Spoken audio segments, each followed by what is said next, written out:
sehat. Selamat datang di podcast Sehat Itu Keren. Tempat kita ngobrol santai tapi penuh manfaat.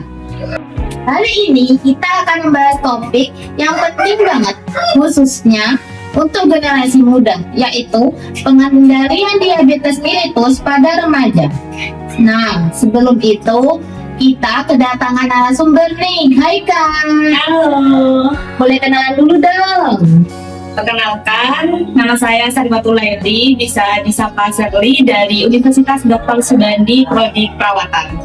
Baik, langsung saja ya Kak. Apa sih yang dinamakan diabetes mellitus itu? Baik, Sobat Sehat kan belum tahu apa diabetes mellitus itu.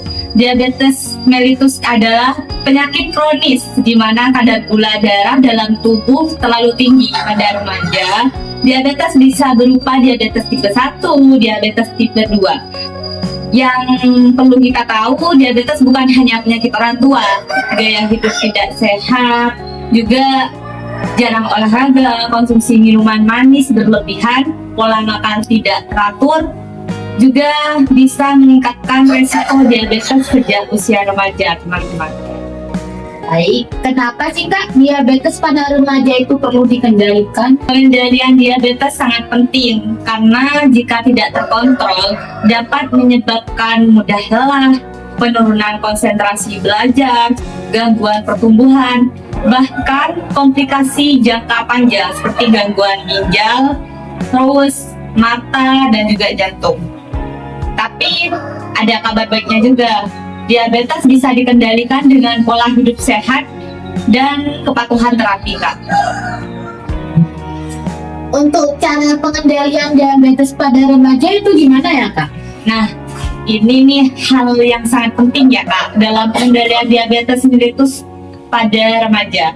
Yang pertama itu ada pola makan sehat, yaitu kurangi gula, makanan cepat saji, dan minuman manis. Perbanyak makan sayur, buah, protein, dan karbohidrat kompleks. Yang kedua ada aktivitas fisik rutin. Olahraga minimal 30 menit per hari, bisa jalan kaki, bersepeda, atau olahraga favorit lainnya. Dan yang ketiga itu ada minum obat atau insulin sesuai anjuran, Kak. Jangan menghentikan obat tanpa konsultasi terlebih dahulu kepada tenaga kesehatan. Dan yang keempat, rutin cek gula darah. Membantu memantau kondisi dan mencegah komplikasi. Yang kelima, ada dukungan keluarga dan lingkungan. Remaja dengan diabetes butuh dukungan, bukan cuma stigma doang, Kak. Baik, sebelum podcast diakhiri nih Kak, apa ada pesan untuk remaja-remaja di luar sana nggak? Untuk pesan ada sih, Kak. Pesannya itu buat para remaja itu, buat kamu para remaja, punya diabetes bukan akhir segalanya. Kamu tetap bisa berprestasi, aktif dalam hidup normal seperti teman-teman lainnya. Kuncinya adalah disiplin, pengetahuan, dan semangat menjaga kesehatan. Baik Sobat Sehat, itulah pembahasan kita tentang pengendalian diabetes mellitus pada remaja. Ingat ya, sehat itu bukan pilihan tapi kebutuhan. Mulai gaya hidup sehat dan sekarang, karena masa depan ada di tangan kita sendiri. Saya pamitin sampai di